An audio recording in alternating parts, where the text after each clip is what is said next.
Hello, it is Media Yets back today, and this video was just kind of a short video talking about like something I saw on a Twitter thread. It was talking about Victor Wembanyama and the whole Nikola Jokic SGA best player in the world discussion, and it was I saw somebody, they were talking about, you know, how Vic compares to these other guys like those two and Anthony Edwards, Luka Doncic, and Giannis Antetokounmpo, and it was a thing on why it was so hard for me to rate Vic as high as as we feel like he should be by his talent. It was a thing of, I remember like kind of thinking about it, because when you look at his defensive impact, he's like so far ahead, the best defender out of all of those guys. You know, his second best would probably be like Giannis, and then it would be Shea. But even then, those guys, while they have elite defensive impact, he has like clear best defender in the world impact, while also providing a lot on offense. But I think my biggest thing with him right now is two very big things. Number one will be just a lack of a playoff run. You know, when you look at all of those guys, obviously SGA and Jokic have their title runs. You know, I talked about that in last video where SGA, he just had, you know, one of the best seasons we've ever seen from a guard. And now he's suited up to look like he's going for another title run. Jokic has his title run. He's also had multiple playoff appearances. Anthony Edwards, while he hasn't had a title run, he's also had multiple playoff appearances. He's had great Western Conference final runs. Even though he hasn't like been able to get all the way to the finals, he's still been able to show to beat some of the best players in the league in those head-to-head playoff moments, you know. And same goes with Luka Doncic too. You know, we've seen him make it to the finals. You know, we saw him beat the Thunder, and while it wasn't because like, oh, he went nuclear and averaged 50 points against them, it was more a thing of he went out and he did exactly what he needed to do. And then when he got to the finals, he was like the only real producer on his team. You know, when you look at that finals, it isn't his fault that they lost. It's the fault of Kyrie Irving and the rest of that Mavs supporting cast. And it's also big kudos on the Celtics and how their defense kind of locked in on him, you know, and how it was more of a team effort than some one superstar going up against another superstar. And I kind of just wanted to put my 2 cents in on this whole Victor Wembanyama in this situation, because the second point, because obviously the first point isn't really his fault. The Spurs have been in the lottery the past couple of years anyways, and this is the first year that they've had a real team around him, and all of a sudden they're the 2 seed, not too far behind the Thunder. And the other thing was his offensive game too. You know, when I look at those other guys, I've seen, you know, SGA and Jokic, and to Luka to an extent as well, is a generational offensive player. You know, I talked about it in last video how SGA is probably having a top 3 peak as a guard ever. You know, and then obviously I also said Jokic in the last video is the best offensive center we've ever seen. So it's like when you compare him to Titans like that, it's so hard to kind of like put him up there, because while his defense is elite, while he's at like an all-time rim protector level, his offense, especially in such an offensively driven league, is just nowhere near theirs, you know. And while we have seen it improve, you know, especially even when you don't just look at the game, you look at the stats, his 3-point percentages, he's hovering around 35% for the past 2 seasons. Now, while this season's only on 5 attempts a game compared to last season's 8-9 attempts a game, which is crazy, his free throw percentage has gone up this season. Well, his percentage hasn't gone up, but his attempts has gone up. And that kind of tells you a lot about how much more comfortable he is getting at drawing those types of fouls and becoming a better offensive player too. You know, when you look at things like that, and then you look at his points average, it's like hovering around like about 20 or so. So it's like he's gonna probably be like at least a 25, 12, and 3 guy. You know what I'm saying? But with like 5 steals / blocks a game on pretty elite shooting.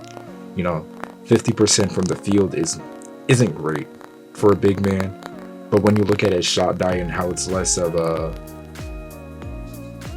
traditional big, it makes a lot more sense. You know, he's like closer to a wing at times with how he plays, but he's like more of a hybrid between the two. So it's just always a thing of looking at how that compares, but also a thing of how that's going to hold up in a playoff setting. You know, because we always say the playoffs is where the best players in the world are shown. That's why LeBron was the best player in the world for like a decade straight, not because he had the best regular seasons, but because he was the best playoff performer year after year. And we don't know how that Victor Wembanyama shot diet is going to hold up in the playoffs. We've seen, as I just said, we've seen SGA, Jokic, Luka, and all of them.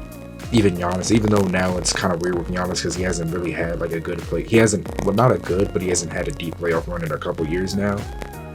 So when you look at those other guys in the West, it's more of like a thing of, okay, we've seen these offensive games not only be kept up, but we've seen them expand, if anything, in the playoffs. And we haven't seen that from Wembanyama yet. And it's like so hard to look at it because then all of a sudden you have to think about how much this team kind of hedges on him being such an elite defender as well, and you'll be asking him to do a lot. You'll be asking him to go out there and be your DPOY level guy, but then also be your number one option on the other side of the court. And then even though he's such an elite big man, even though he's a great shooter for his size and everything, that's going to put a lot of mileage on you, especially in deeper postseason runs. And then all of a sudden your shot diet might not look as efficient if your guards aren't up to task. You'll be asking a lot out of Stephon Castle and Harper. You'll be asking a lot out of De'Aaron Fox as well to like step up and really be like that perimeter creator for them. And it's just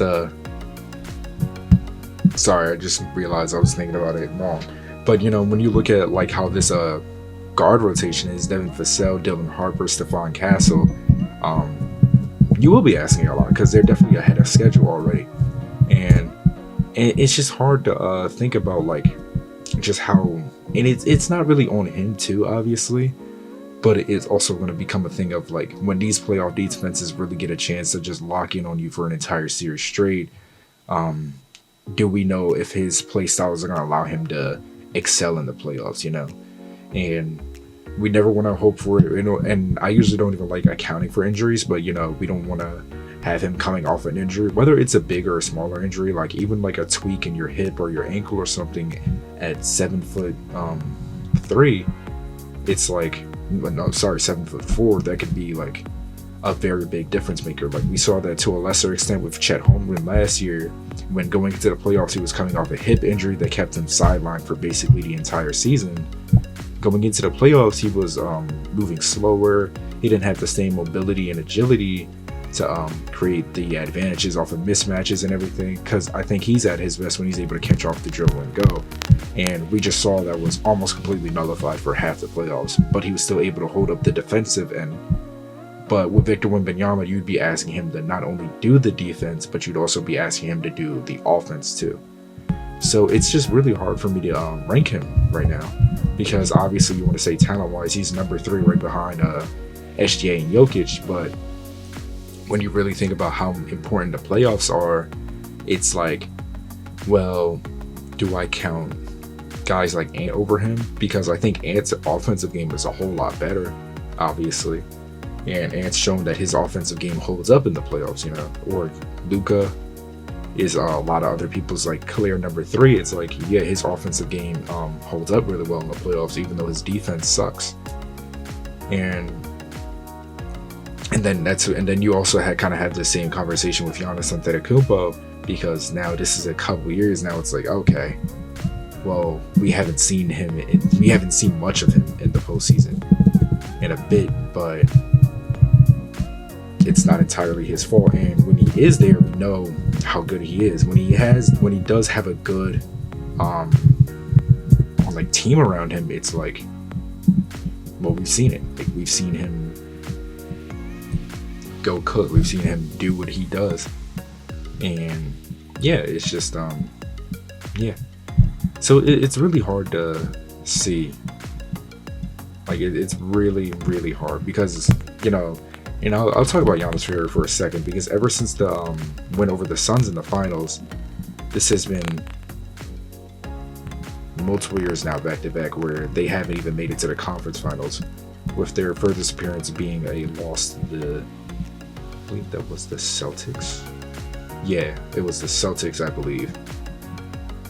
And then it was the Heat, and then Pacers back to back, which is like crazy to think about because it's like, wow, for a guy as talented as that, it's like, oh, like outside of one playoff run, he doesn't have much to show for it, you know?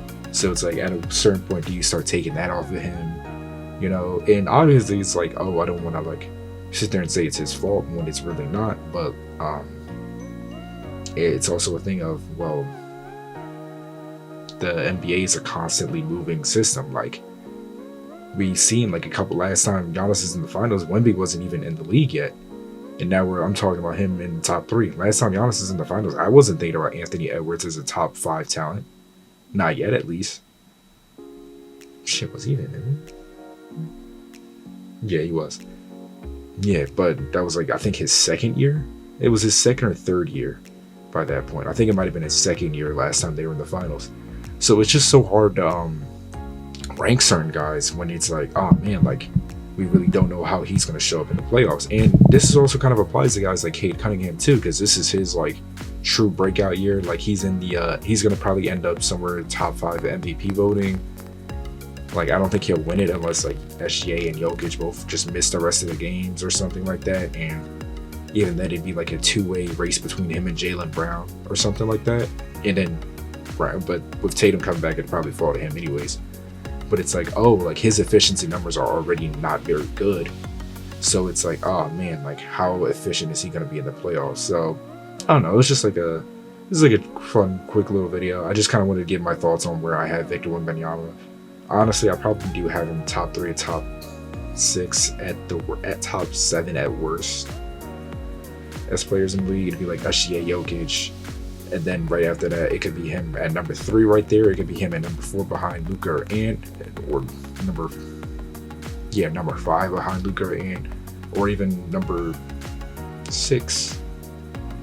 I guess, yeah, not top 7, top 6. Number 6 behind like Giannis Antetokounmpo.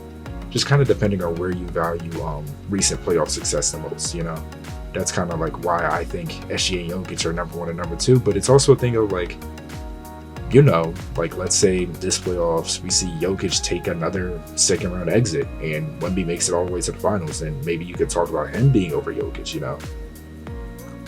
So it's just I just wanted to do a quick little video talking about where my thoughts on where my head space was on how good Victor Wembanyama is right now. Always thank you guys again for tuning in. I'm gonna try and start doing like daily uploads, or if not daily, at least like every other day uploads. Just kind of doing these nice little videos, just talking about whatever comes to mind NBA wise. I'm gonna try and expand it to other stuff, you know, other media. As I did say, this isn't just a sports channel, even though it's been basically that for an entire year. It's also like anime, gaming, movies, everything like that. I just haven't had. It was funny because I did want to put out a video that wasn't talking about sports, but I just couldn't think of anything to talk about. So I said, okay, I'm gonna talk about something that was going to be my sports video.